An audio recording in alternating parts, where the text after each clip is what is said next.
Bueno, hola, buenos días. Gracias por estar aquí. Están aquí y a quien está en el en vivo. Hoy voy a estar hablando de posmodernidad y psicoterapia. Me parece importante decir que yo soy terapeuta sistémica, entonces estaré hablando desde las terapias posmodernas, pero particularmente como con tradición sistémica. Es importante como para dar un poco de contexto sobre la información que voy a estar compartiendo. Em, este es como el recorrido que vamos a hacer. Empezaremos por conocer qué es la posmodernidad o a qué nos estamos refiriendo en esta presentación. Después vamos a ver cuál ha sido el recorrido epistemológico en la terapia, para después ver las premisas, la posición y la relación, el contexto y la ética particulares de las terapias posmodernas. Y al final les voy a dar como eh, una introducción muy breve a tres modelos posmodernos. Entonces, empezaremos viendo qué es la posmodernidad, que en realidad es un término amplio y se puede referir a varias cosas. Nos podemos referir a un movimiento artístico, a un periodo histórico, que sería el actual, o a una epistemología. Con esto nos referimos a cómo conocemos lo que conocemos. Y aquí vamos a estar hablando de una epistemología que digamos que brinda la base para ciertos modelos pues, terapéuticos. El pensamiento posmoderno se caracteriza por algunas cosas. Ahorita voy a mencionar muy rápido algunas, pero vamos a ir ahondando en ellas. La primera es que cuestiona la objetividad y la verdad como con B mayúscula, ¿no? Esta idea de que existe una única verdad y que eh, es como eso, ¿no? La verdad superior por encima de otras verdades. Em, Asume que el conocimiento es algo que se construye socialmente y argumenta que el lenguaje no es que represente ni que refleje la realidad, sino que la crea. Entonces, vamos a ir viendo esto, no se preocupen. ¿Cómo empezamos las terapias? Y bueno, igual estoy hablando como particularmente de las terapias sistémicas. Tal vez empezaron desde un lugar mucho más positivista, en donde la realidad es algo que podemos conocer y existe un método para acceder a esa realidad, que sería el método científico, ¿no? La ciencia, pues, es positivista en general. Aquí, por ejemplo, podríamos colocar al modelo estructural que tiene una idea como de cómo es la familia y los objetivos de la terapia están relacionados con esa forma en la que la familia es, entre comillas. Después viene el constructivismo, que dice que existe una realidad allá afuera, pero que nuestra forma de acceder a esa realidad es limitada. ¿Por qué? Porque tenemos una estructura. Y esa estructura nos permite percibir ciertas cosas y no percibir otras. Por ejemplo, las personas tenemos la posibilidad de percibir diferentes colores. Eh, Esto hará que nuestra construcción de la realidad sea una y, por ejemplo, los perros pues ven en blanco y negro. Su estructura no les permite ver colores, entonces pues su realidad será distinta, ¿no? Un ejemplo de un modelo constructivista sería la terapia breve centrada en el problema, o la terapia de MRI, que justo está diciendo, bueno, pues la forma en la que construimos la realidad va a depender de lo que podemos percibir de ella. Y después llega el construccionismo social, en donde las realidades son socialmente construidas y además negociadas en comunidades locales. Entonces, aquí no se habla como de verdades en general, sino que decimos, bueno, pues lo que se considera cierto es cierto para una comunidad. Es, digamos que un acuerdo de lo que es real, em, con base en lo que esa comunidad valora y lo que para ellos resulta, pues sí, importante, ¿no? Y sería un recorrido que va desde la modernidad hacia la posmodernidad. Ok, pero ¿qué hace que una terapia sea posmoderna, no? Como, ¿cómo podemos saber que una terapia tiene una epistemología posmoderna? Primero porque comparte algunas premisas básicas. Una de ellas es lo que ya les decía, la construcción social de la realidad, que sigue un proceso particular que proponen Berger y Lockman, en donde el primer paso es la tipificación. Entonces, las personas están en el mundo y lo que van a hacer es encontrar como ciertas características en común y empezar a categorizar su mundo. Y va a haber ciertas cosas que distingan y ciertas cosas donde tal vez no hay distinciones. Por ejemplo, antes la niñez no existía, ¿no? De pronto alguien dijo, creo que esta etapa de la vida se distingue de otras. Y entonces se tipificó la niñez como tal.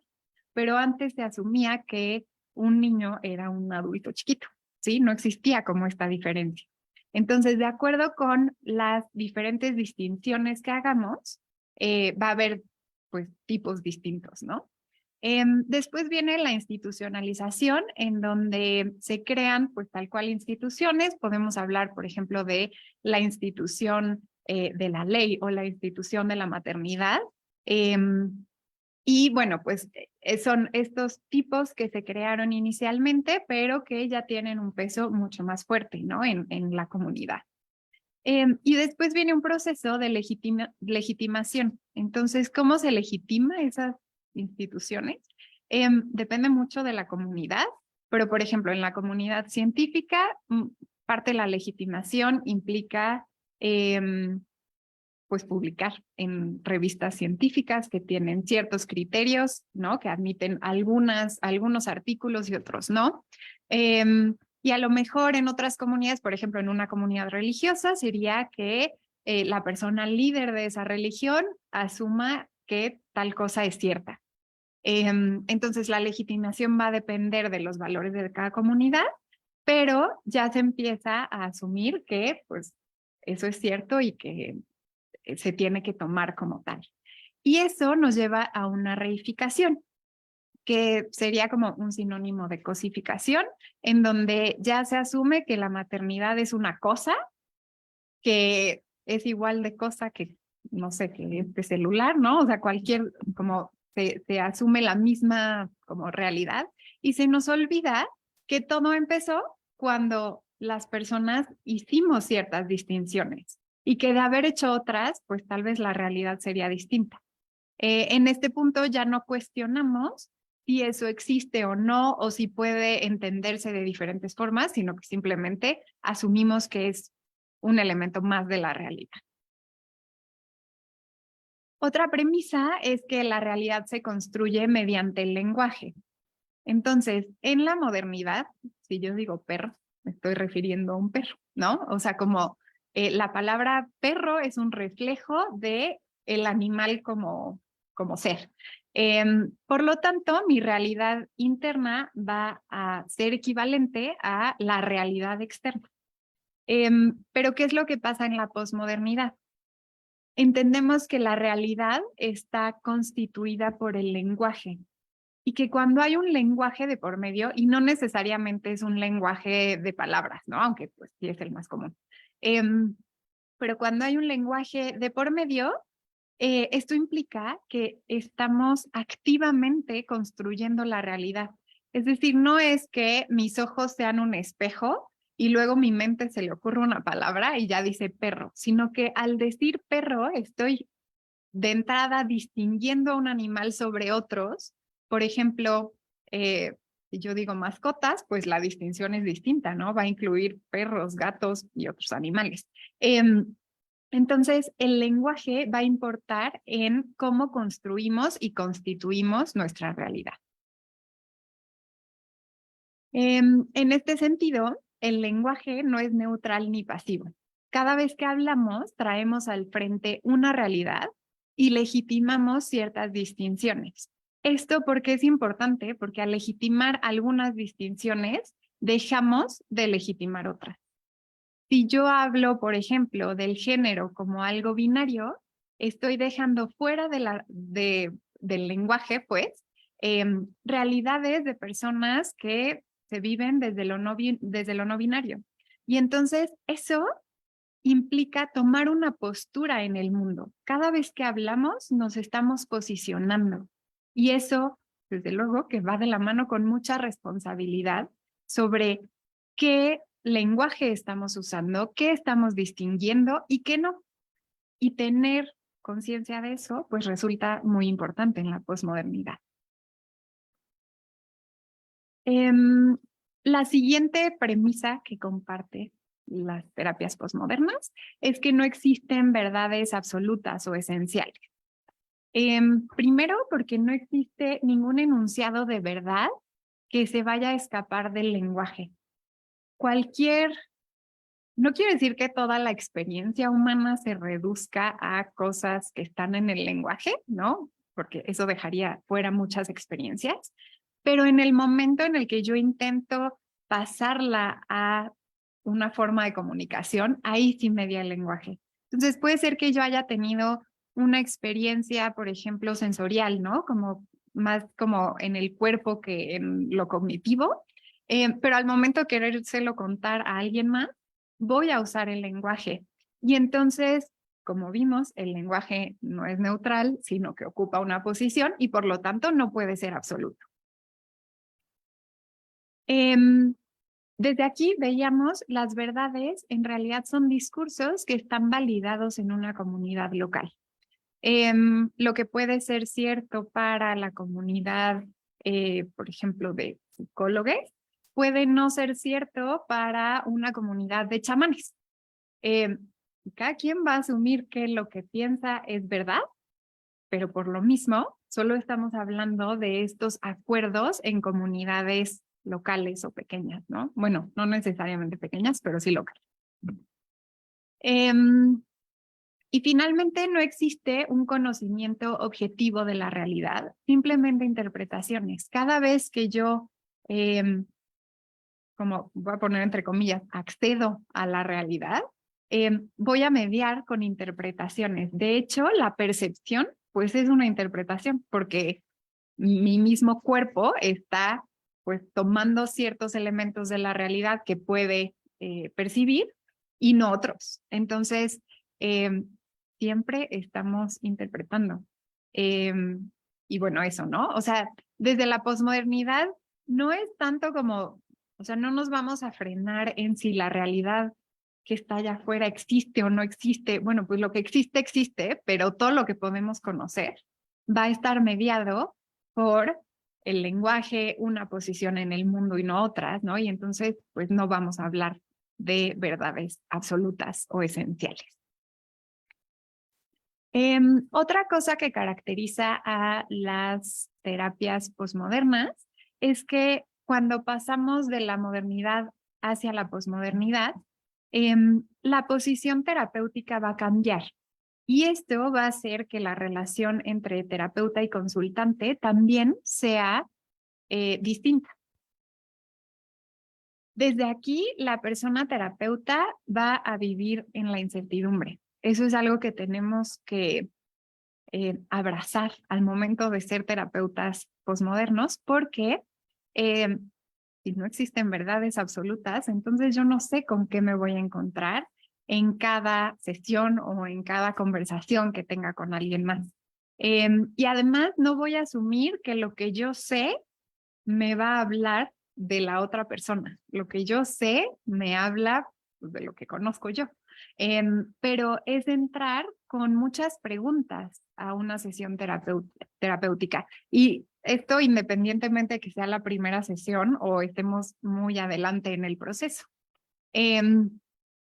No sabemos qué es lo que nos vamos a encontrar y eso es parte de hacer terapia desde aquí.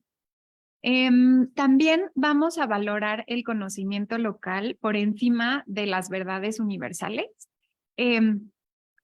Por lo menos mi lectura de la posmodernidad no implica como dejar a un lado lo que sabes, porque bueno, pues lo que sabes te va a acompañar. Pero sí es asumir que eso no es una verdad absoluta. Y entonces eso se puede poner, digamos que como una voz en el diálogo, pero no como la única. Y me va a interesar saber qué conoce la otra persona, cuál es su conocimiento local. Y desde ahí vamos a generar diálogos que esperemos les sean útiles a la persona. Otra característica es que vamos a estar paradas desde la polifonía. ¿Qué es la polifonía? La multiplicidad de voces. Poder invitar voces distintas acerca de lo que la persona está viviendo. Por ejemplo, si alguien llega diciendo yo tengo este diagnóstico, vamos a decir, vale, esa es una voz, ¿no? La voz de, digamos, tu psiquiatra, ¿no? Que te dio este diagnóstico. ¿Qué otras voces existen? ¿Tú cómo vives este diagnóstico? ¿En tu familia cómo es leído? Incluso lo que yo sé se puede poner ahí como una voz más en un diálogo que intenta ser polifónico, que no intenta poner una única voz por encima de todo lo demás, ¿no? Y entonces, como yo soy experta en este diagnóstico, te voy a decir que lo que tú estás viviendo es A, B y C. No, yo puedo saber mucho de ese diagnóstico y ponerlo en la conversación, pero eso no va a quitar espacio a lo que tú también conoces sobre tu vivencia e incluso lo que otras personas pueden decir sobre eso. En este sentido, vamos a valorar lo que la persona consultante sabe acerca de sí misma. No nos va a, ¿cómo decir? Como a interesar lo que nosotros como terapeutas sabemos de la persona consultante. Bueno, sí nos puede interesar, pero no es lo único. Vamos a valorar mucho qué es lo que la persona ya conoce de sí misma y en el momento en el que eso se valora, puede que incluso ya haya algunas transformaciones en cómo la persona se vive. También desde aquí, la persona terapeuta puede ser transparente, se puede usar la transparencia. Digo, hay otros modelos de terapia donde la transparencia está como bastante criticada, ¿no? Desde aquí, ¿por qué se puede ser transparente? Porque somos una persona acompañando a otra persona. Y además somos una persona que pues tiene un lugar en el mundo y no otros. No es una carta abierta a compártele todo de ti a tus consultantes, sino más bien hay momentos donde ser transparente puede ser útil al proceso de la persona y de la terapia. Entonces, eso se puede usar. Y bueno, les decía, es bien importante que tengamos conciencia de cuál es nuestra posición en el mundo. No es lo mismo que yo dé una terapia a que alguien más lo haga porque nuestras posiciones serán distintas. Y si yo estoy consciente de qué posición ocupo yo en el mundo, entonces eso me puede hacer tener humildad. Saber que ni mis saberes son absolutos, ni mis posiciones son omnipresentes, bueno, ni mi posición es omnipresente, sino que más bien, pues mi voz es una más en una conversación que vale la pena tener y que no me voy a poner como por encima de la otra persona, ¿no? O a mi voz, pues a lo que yo conozco. ¿Y esto qué implica para la relación terapéutica? Es decir, la relación que se establece entre la persona terapeuta y la persona consultante. Primero, vamos a buscar ser horizontales. Y aquí no puse que somos horizontales, sino que lo buscamos ser. ¿Cuál es la diferencia? Que la relación terapéutica sí es una relación de poder. Por lo menos yo no pienso que eso se pueda quitar cuando hay una persona que está diciendo, necesito ayuda y voy a acudir contigo. Y si no tenemos conciencia de esa relación de poder, pues también hay ciertos riesgos, porque no, aquí somos dos personas completamente horizontales, entonces, ¿dónde queda la responsabilidad de la persona terapeuta? Más bien, donde buscamos ser horizontales es en que mi voz no pese más que la tuya, que mis saberes no aplasten a los tuyos. Y en ese sentido, lo que tú sabes y lo que yo sé van a estar a la par. de nuevo, en un contexto de relación terapéutica donde hay diferencia de poder. Desde aquí, la persona terapeuta va a ser experta en el proceso, pero la persona consultante va a ser experta en sí misma. Cuando yo tengo algún consultante nuevo, lo que les digo es, bueno, si nos estamos yendo a un lugar en la conversación que para ti no es útil, que no tiene sentido, dímelo, porque esto es algo que estamos construyendo en dos vías, ¿no? O sea, tanto lo que tú sientes es importante como lo que yo siento. Y mi papel no va a ser poner en cuestionamiento lo que la persona sabe, ¿sí? O sea, claro que puedo introducir otras voces y que la persona vaya eligiendo qué le es útil y qué no, pero no voy a decir, no, eso que tú conoces de ti está mal. Más bien lo voy a poner por encima, ¿no? Bueno, no por encima, pero lo voy a valorar. Al mismo tiempo que yo tengo el ojo puesto en cuál es el proceso que está siguiendo la terapia. Y entonces, con el ojo puesto en el proceso, vamos a hacer ciertas intervenciones y vamos a tomar decisiones respecto a la terapia. Y la relación en sí se convierte o busca convertirse en un proceso colaborativo de la construcción de una realidad que nuestros consultantes prefieran. Entonces, ¿hacia dónde nos vamos a ir? Pues hacia aquello que al consultante y a su contexto, aquí no quitaría tampoco el contexto, les sea benéfico, ¿no? Pero ¿cómo vamos a hacer eso? Pues justamente deconstruyendo algunas ideas y construyendo otras de forma colaborativa, es decir, en una conversación donde todas las voces tengan el mismo valor, ¿vale? Una excepción a esto sería pues la voz de la violencia, ¿no? Que querría ponerse por encima de otras voces. Pero mientras eso no ocurra, las diferentes voces que aparecen van a ser tomadas como valiosas, pues. Ok, el tercer punto que yo coloqué respecto a qué hace que una terapia sea posmoderna es la conciencia de la importancia del contexto. Aquí vale la pena decir que estamos hablando de modelos terapéuticos que tienen una tradición sistémica, porque el foco en el contexto es algo muy sistémico, ¿no? De pronto en los sistémicos se deja de ver solo el individuo para ver al individuo más sus sistemas. Y entonces en la posmodernidad, leída desde aquí, no vamos a quitar el ojo del contexto. ¿Por qué? Porque todo lo que una persona vive va a estar ligado con su contexto. Cualquier experiencia puede ser equivalente, o sea, no sé, que una amistad termine puede ser o sea, es el mismo hecho de vida aquí y en China, pero se va a vivir muy diferente porque el contexto mexicano y el contexto chino son muy distintos. Igual que el contexto mexicano hoy y el contexto mexicano hace unas décadas, ¿vale?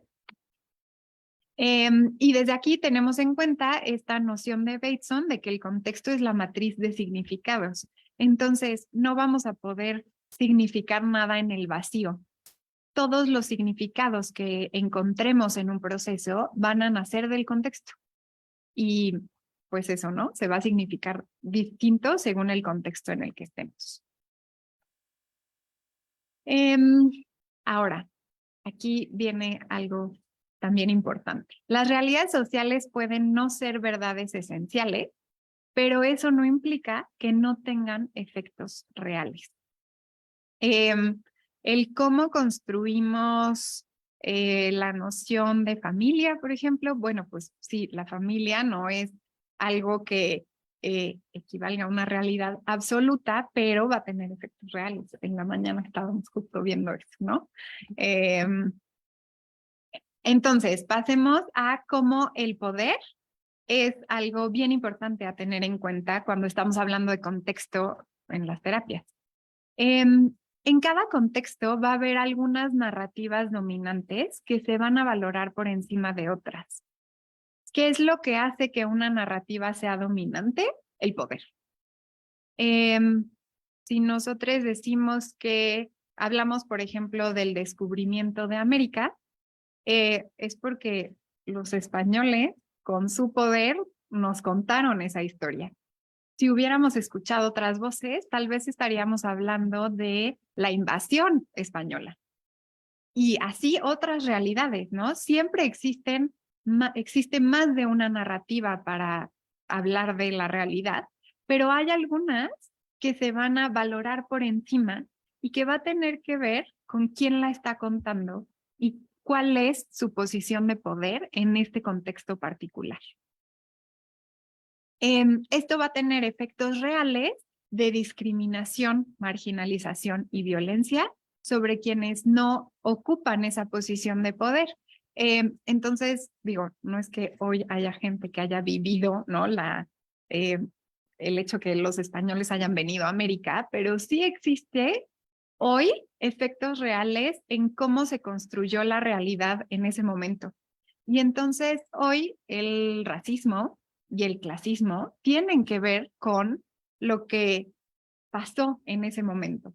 Y el racismo y el clasismo tienen efectos en la vida de las personas. Desde, si vemos, por ejemplo, qué posición económica, ¿no? La correlación entre la posición económica y el color de piel, usualmente va a haber más personas con piel clara en posiciones de mayor privilegio económico. Y esto no es porque sí, porque así es la vida, sino que tiene una conexión muy directa con las narrativas dominantes. Pero les digo, eso, por supuesto que tener acceso a salud privada o no tener acceso a ni siquiera salud pública, ¿no? A ningún tipo de salud, pues va a tener efectos reales, ¿no? Que a mí me dé una enfermedad teniendo acceso o no teniendo acceso hará que mi vida sea distinta.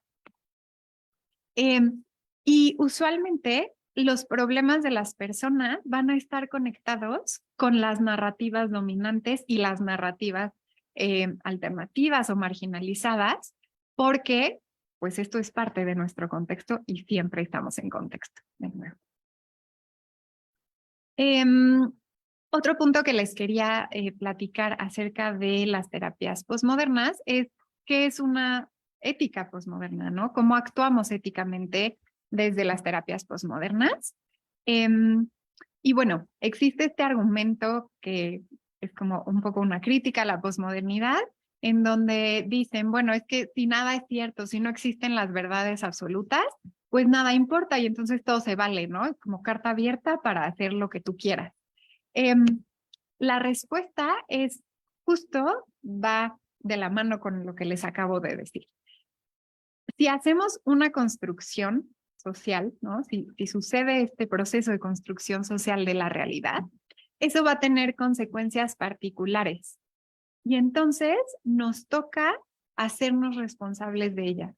Es decir, no es solo que no todo valga, sino que además tenemos que ser extra cuidadosos con qué realidad estamos construyendo y cuáles son los efectos de esa realidad. Si yo digo que lo que, no sé, tú vienes diciéndome es que me siento muy ansiosa y yo te digo es que eres una exagerada, eso va a tener consecuencias en ti y el que yo esté distinguiendo la exageración va a hacer que o sea, que nuestra realidad sea una y no otra. Si yo, por el contrario, digo, a ver, platícame de esa ansiedad, cómo la vives, vamos a conocerla, la realidad que se está creando es otra. Y entonces tenemos que ser muy conscientes de cuáles son los efectos que nuestras distinciones van a tener en la vida de nuestros consultantes, pero también de su contexto, ¿no? Entendiendo que lo que hacemos en el consultorio va teniendo efecto en los diferentes niveles y lo mismo al revés, ¿no? Lo que pasa allá afuera, pues tiene efecto en el consultorio. También parte de la ética posmoderna es poder tener una postura crítica ante cualquier verdad, incluida la posmodernidad en sí. Paolo Bertrando, que es un terapeuta italiano, dice que a veces como que la posmodernidad nos puede llevar como a una especie de posmodernidad moderna, donde es como, no, si tú estás hablando de que sabes algo o de que tienes alguna verdad, entonces eso está mal, ¿no? Y en realidad la posmodernidad es bastante paradójica porque hasta se cuestiona a sí misma. Y a veces la modernidad es súper útil, ¿no? O sea, esto no es una cuestión de que ahora tendríamos que siempre actuar desde la posmodernidad, porque eso no sería muy posmoderno. Eh, si a mí me da influenza, voy a querer que mis doctores actúen desde la posmodernidad y me digan, tómate este tratamiento porque es lo mejor. Qué bueno que existe la modernidad. Dije posmodernidad. Perdón, voy a querer que mis doctores actúen desde la modernidad. Entonces, a veces es útil irnos moviendo desde la modernidad hacia la posmodernidad y de regreso, y justamente cuestionar o por lo menos tener la posibilidad de cuestionar cualquier idea. Y bueno, esta postura de humildad en donde entiendo que mis valores no son absolutos, sino locales. Pertenecen a un contexto cultural particular que hace ciertas distinciones, que valora ciertas cosas, que distingue algunas cosas y no otras. Y bueno, entender que hay algunos discursos que están privilegiados o estas narrativas dominantes, nos da la posibilidad de cuestionarlos. Y si los podemos cuestionar, entonces podemos ir en contra del statu quo o cómo son las cosas. Si ni siquiera vemos que eso existe, no lo vamos a poder cuestionar. En ese sentido, vamos a buscar que la terapia marque una diferencia respecto a estos discursos en lugar de aliarse con ellos. Un riesgo que tiene cualquier terapia es que de pronto se pueda convertir en un engrane más del sistema. Y entonces es que este niño no se sienta las 4 horas que tiene que estar sentado en el salón, lo mando a terapia para que se siente, ¿no? Como para que ya no sea un problema en cómo el sistema está funcionando. Y aquí estaríamos cuestionando de entrada por qué queremos que un niño se siente 4 horas, ¿no? ¿A quién beneficia eso? ¿De dónde viene la narrativa de que para que la infancia aprenda tendría que estar sentada? Y si cuestionamos eso, entonces tenemos la posibilidad de marcar una diferencia y no solo servirle a este sistema.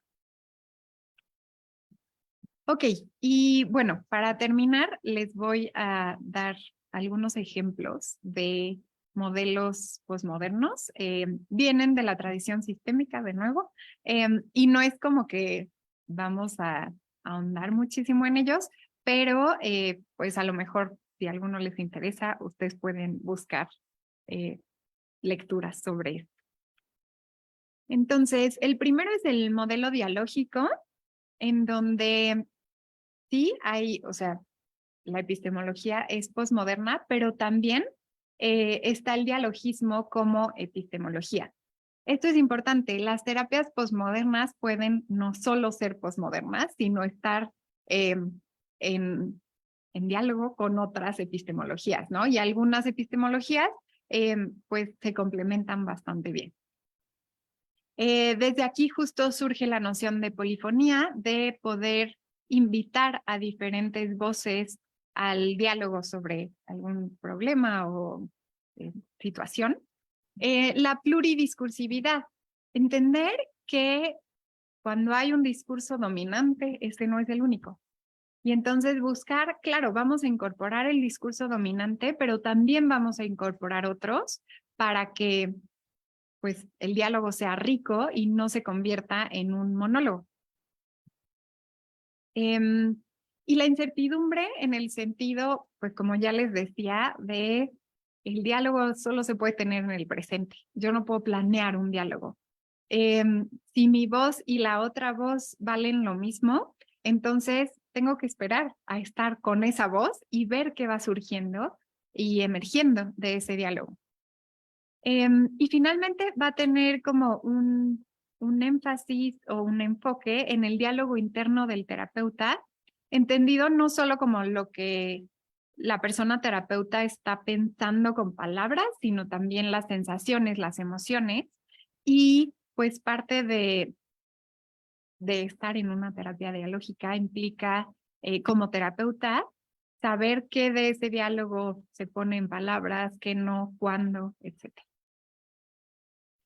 Aquí tenemos, bueno, les puse 3 representantes. Está Paolo Bertrando, que es italiano y él como que justo tiene una tradición sistémica y después pasa a lo dialógico. Está Peter Robert, que él está en Bélgica y habla mucho del diálogo interno del terapeuta. Y Jaakko Seikkula, que está en Finlandia, ¿sí? En Finlandia, y él habla de diálogos abiertos, que igual es una propuesta como bastante interesante acerca de cómo trabajar con la salud mental, ¿no? También está el modelo narrativo. Aquí, además de la epistemología posmoderna, también está una epistemología postestructuralista. ¿Esto a qué se refiere? A que desde la modernidad la estructura es algo muy importante. Pensemos, por ejemplo, en el psicoanálisis clásico, pues está el ello, el yo, el superyo, está el consciente y el inconsciente, y todas estas estructuras son muy importantes. Aquí ya hacemos un salto a asumir que las personas no son estructura, ¿sí? Desde aquí, por ejemplo, se entiende que la identidad es múltiple. No hablamos de una sola identidad, sino que a lo mejor hay momentos donde yo soy muy tímida y otros momentos donde soy muy extrovertida. Y eso no tiene por qué ser una incongruencia o algo malo, sino que más bien habla de cómo no hay una estructura que esté determinando quién yo soy, sino que me puedo mover entre diferentes identidades y eso también abre las posibilidades a ir viendo qué identidades son mis favoritas, ¿no? ¿Cuáles prefiero? La terapia narrativa también busca diferenciar o separar a la persona de su problema, o sea, no es que yo sea ansiosa, sino que yo convivo con la ansiedad. Y ese cambio, aunque podría parecer muy sutil, es importante porque si la ansiedad es un problema que está adentro de mí, entonces yo tengo que cambiar, yo soy el problema. Si lo pongo afuera, entonces yo puedo relacionarme de forma distinta con mi problema. Y ahí hay como muchas más posibilidades que cuando está dentro de mí. Desde aquí se busca escuchar los discursos alternativos, o sea, por ejemplo, digamos con el ejemplo de la ansiedad, bueno, cuando no sientes ansiedad, ¿no? Ahorita dijiste que te dijeron una mala noticia y tú reaccionaste muy calmada, cuéntame de eso. Y ya que los identificamos, los buscamos enriquecer para que la persona te pueda también contar la historia de que no es la ansiedad, ¿no? O sea, que no es una persona ansiosa, sino que por momentos tal vez está cerca de la ansiedad, pero también por momentos está lejos. Y aquí tenemos a White y a Epstein, que empezaron con la terapia narrativa, y después Friedman y Combs, que justo incorporan la posmodernidad a la terapia narrativa. Y finalmente la terapia colaborativa. Aquí hablan de no saber como postura frente a las personas, que por lo menos como yo lo entiendo, no es un no saber como, ay, yo ya no sé nada, ¿no? O sea, todo lo que sé ya lo pongo en la basura, no, sino más bien entrar con esta apertura y diciendo, yo no te conozco, y entonces voy a poder ser curiosa ante lo que sea que tú me estás presentando, porque lo quiero conocer, porque quiero entender cómo lo vives tú. Hablan de una metáfora anfitrión-huésped, donde la persona terapeuta es la anfitriona y la persona consultante es huésped, y entonces pues buscamos hacer sentir cómodas a las personas y que se sientan como en casa, ¿no? Que sea un espacio seguro el espacio terapéutico. Nos vamos a guiar por lo que la persona experimenta, por su experiencia. Confiamos en que la experiencia de la persona es como suficientemente confiable como para decirnos a dónde ir y qué preguntas hacer y cómo movernos en el diálogo. Y promueve una forma de estar. Esto pensaría que es como sí común a las diferentes terapias posmodernas, porque aquí ya no estamos hablando tanto de técnicas, ¿no? O sea, ahora la intervención que tenemos que hacer, tienes que seguir estos pasos, A, B, C, ¿no? Sino que más bien somos justamente, sí, expertos en los procesos.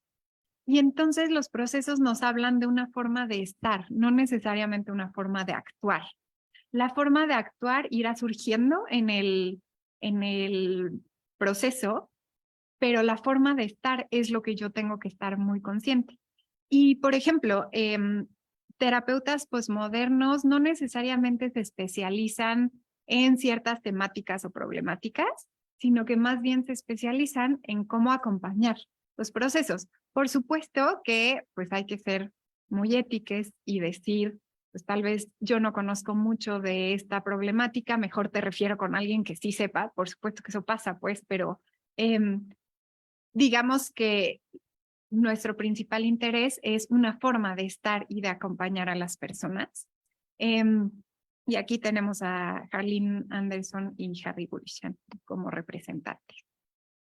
Y bueno, estas son las referencias que usé para la presentación. No sé si haya alguna pregunta.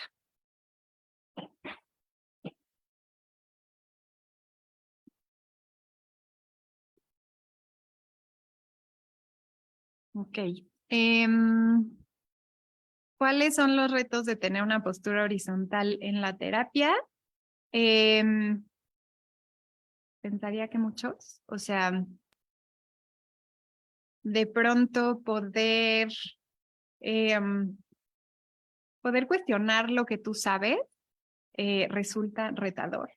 Y estar constantemente viendo si no estás dándole más valor a lo que, a lo que tú piensas, ¿no? O sea, a veces hay cosas que nos atraviesan y donde tenemos premisas súper importantes para nosotros y entonces el poder decir, bueno, estas son mis premisas, pero también tengo que escuchar las de los demás, pues también es un reto.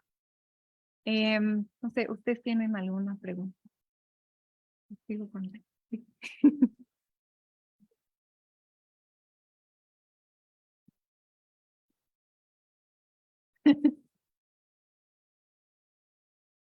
Hola, Pau. Así. Bueno, solamente mi pregunta es como, ¿qué pasa en casos donde hay situaciones de riesgo? O sea, por ejemplo, el tener esta postura postmoderna, Ujú. mm, ¿qué pasa cuando hay una situación de riesgo? Por ejemplo, tú hablas de temas de violencia y también a mí me hace pensar mucho en casos como, no sé, ideación suicida o un trastorno alimentario súper intenso, como, o sea, ya muy avanzado. No sé, o sea, ahí Sí, como como, que, ¿qué ajá, pasa, no? Sí, exactamente. claro, claro. Como que pensaría que ahí es justo donde hay que cuestionar incluso a la posmodernidad, ¿no? O sea, y pensar que hay momentos donde posturas más modernas o más positivistas son súper útiles, ¿no? Evidentemente, por ejemplo, al trabajar con violencia, hay ciertas cosas que no se van a relativizar, ¿no? O sea, el entender la violencia viene desde una serie de conocimientos que tal vez no estoy diciendo son la única verdad, pero sí es un conocimiento que es útil justo para proteger a las personas.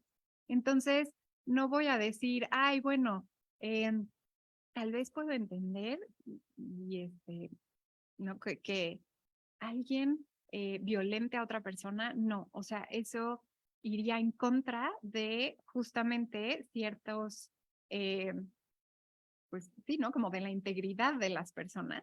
Entonces, claro, la posmodernidad, de nuevo, no es como una carta abierta para haz lo que sea y todo lo vamos a poner en cuestionamiento, sino que más bien es, bueno, ¿en qué momentos resulta útil al proceso y en qué momentos tal vez no? Y tal vez tenemos, o sea, incluso yo con algunas alumnas platicaba, pues es que a veces ni siquiera podemos actuar como terapeutas y tenemos que actuar desde el control social. Y eso también es parte de la ética terapéutica, ¿no?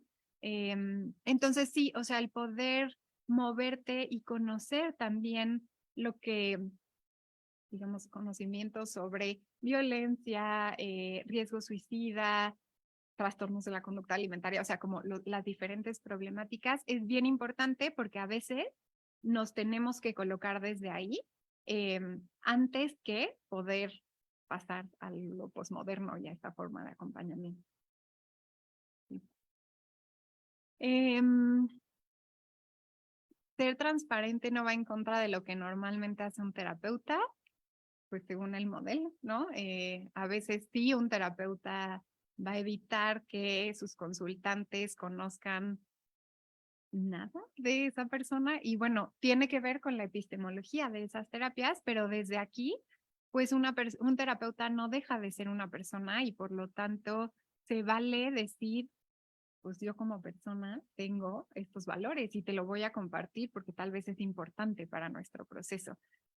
Ahí también, por ejemplo, creo que toca el tema de interseccionalidad y de entender que nuestra forma de estar en el mundo tiene que ver con los privilegios y las opresiones que nos atraviesan. Y en ese sentido, por ejemplo, hay procesos donde es súper importante tener en cuenta pues esta interseccionalidad y transparentarla. Y bueno, ¿cómo puedo identificar si mi terapeuta es postmoderna? Pues un poco preguntándole, ¿no? O sea, creo que esa es la forma más directa.